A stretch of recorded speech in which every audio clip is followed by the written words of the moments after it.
Hola, buenos días. Mi nombre es Geraldo Marta. Yo soy un investigador en Embrapa, en Brasil. Hoy vamos a hablar un poquito, algunas reflexiones sobre las oportunidades y desafíos para la transformação digital em la agricultura.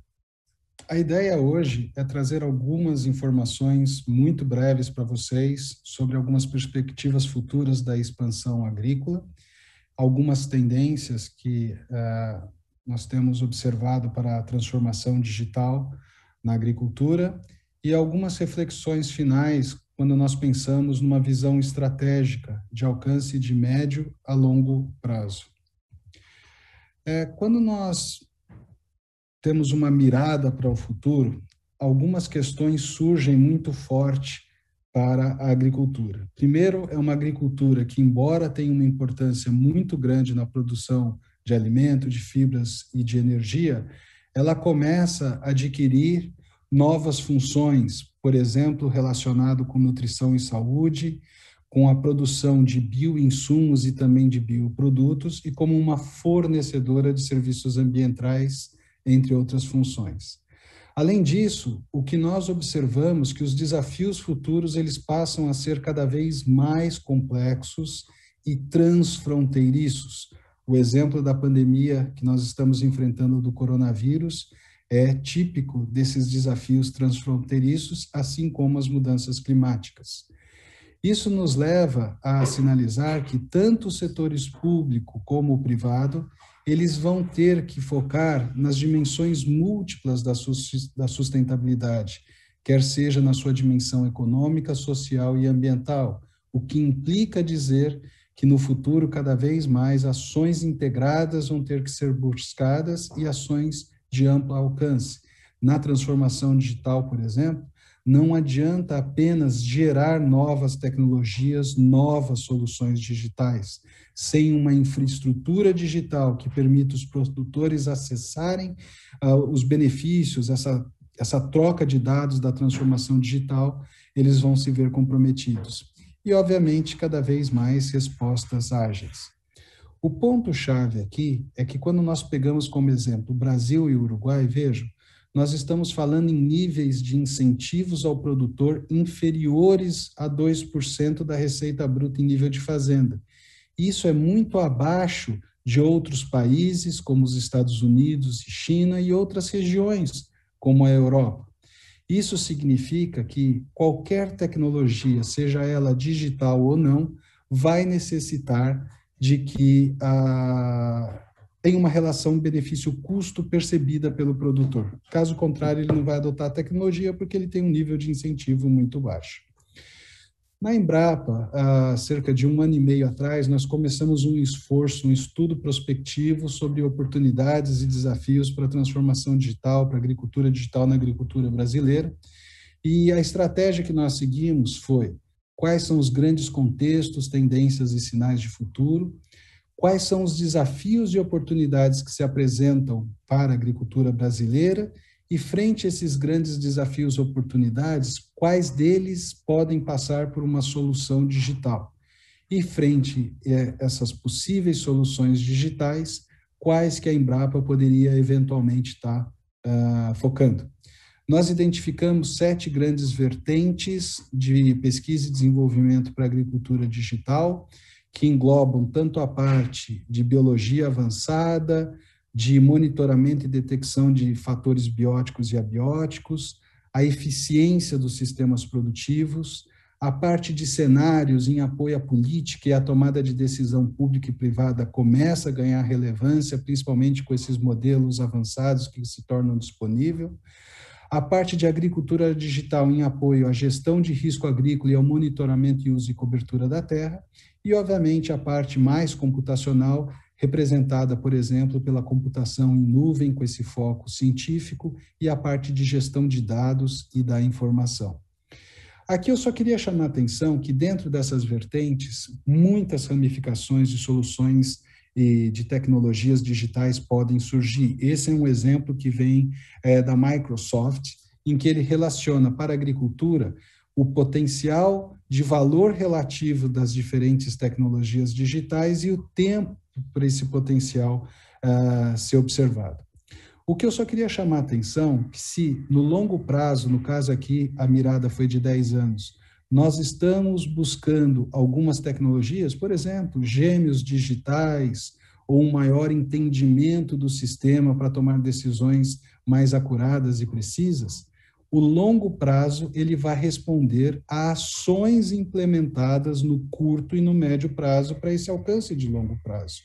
E muito importante nesse processo para a agricultura, de uma dada região, de um dado país, avaliar o mérito estratégico dessas tecnologias em termos do valor que ele adiciona e considerando diferentes horizontes temporais.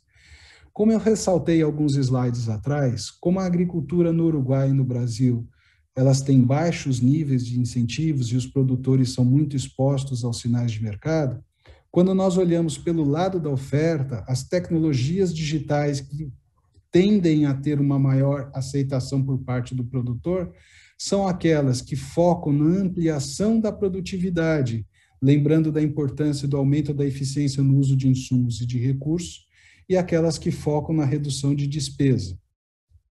E, obviamente, por uma ótica pública, tem-se sempre o objetivo de ampliar os benefícios tanto sociais como privados e aumentar o valor adicionado que se produz dentro do setor agrícola. Quando nós olhamos para o lado da demanda, uma demanda muito forte em que as tecnologias digitais podem contribuir, é na parte de sensores, por exemplo, para apoiar o monitoramento e a rastreabilidade, tanto de produtos como serviços do agro, mas também de sistemas de produção, de variáveis ambientais, de variáveis sociais, e se nós considerarmos a parte de biologia avançada, também na questão de nutrição e saúde. Caminhando já para uma reta final da apresentação, eu gostaria de chamar a atenção que as tecnologias, e as tecnologias digitais não são exceção, elas podem ser agrupadas em duas grandes vertentes. Uma, aquelas tecnologias cujo conhecimento já é cristalizado, ou seja, incorpora uma grande quantidade de conhecimento e não exigem muitas habilidades adicionais para que possam ser utilizadas com eficiência no setor produtivo. No caso da agricultura digital, um exemplo seria a barra de luz, né, que hoje a maior parte dos tratores já tem. Basta o tratorista seguir aquela linha indicada pela luz e está tudo certo. O conhecimento ele é aplicado diretamente. Entretanto, grande parte do potencial futuro da agricultura digital vai estar concentrado naquelas tecnologias intensivas de informação, por exemplo, os mapas de produtividade ou qualquer forma de modelos que ajudam a tomada de decisão, detecção de pragas e de doenças. A questão é que essas tecnologias que são muito intensivas em informações, ainda que tenham um grande potencial de retorno privado e social, elas necessitam de análise e interpretação, o que implica um treinamento em algum grau de especialização, e aí já se tem um desafio para o futuro para as tecnologias digitais, essa questão de formação e de transferência de conhecimentos e tecnologias. Aqui, rapidamente, tem um trabalho da McKinsey, em que eles mostram que o potencial dessas tecnologias com base em informação, em conectividade, qual que é o potencial dessas tecnologias digitais na agricultura no horizonte que se estende até 2030.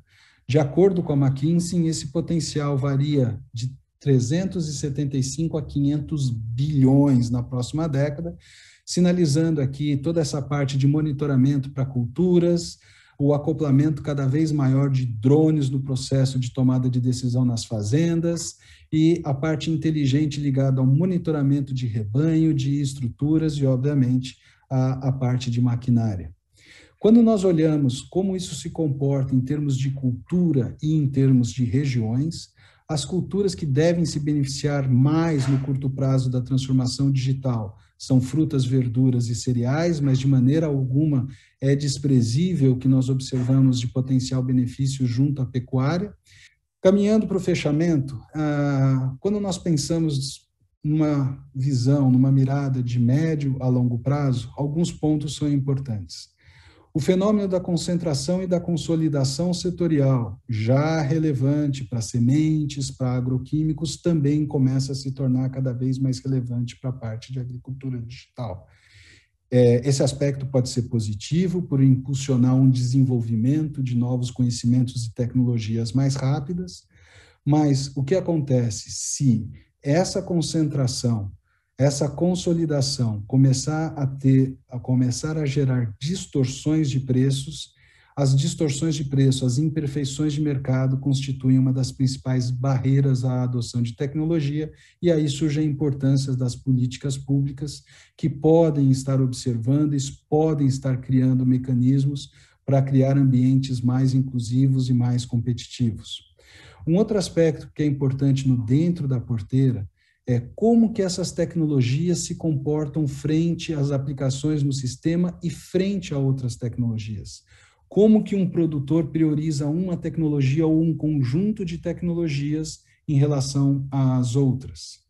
Um outro aspecto que eu queria chamar a atenção é a questão das tecnologias e como elas vão estar atuando na modificação estrutural. No caso das tecnologias digitais, essa pandemia acelerou diversos processos, mas a gente não pode esquecer como que esse processo de digitalização vai afetar o meio rural, vai afetar a produção pecuária e como que isso afeta o acesso à tecnologia nas diferentes gamas, nos diferentes espectros de produtores.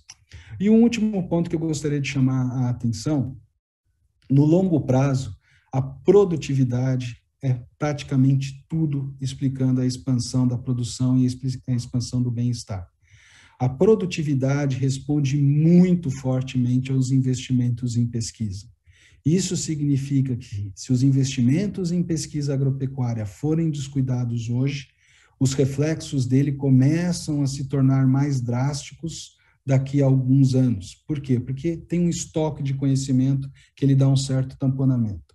Mas se nós deixarmos para retomar os investimentos daqui a alguns anos, daqui a 10 anos, vai levar mais 10, 15 anos para esses investimentos fazerem efeito. Ou seja, uma mensagem-chave é o seguinte: não descuidar dos investimentos em pesquisa, porque estes investimentos em pesquisa sustentados, continuados no tempo, eles explicam a produtividade no médio e longo prazo.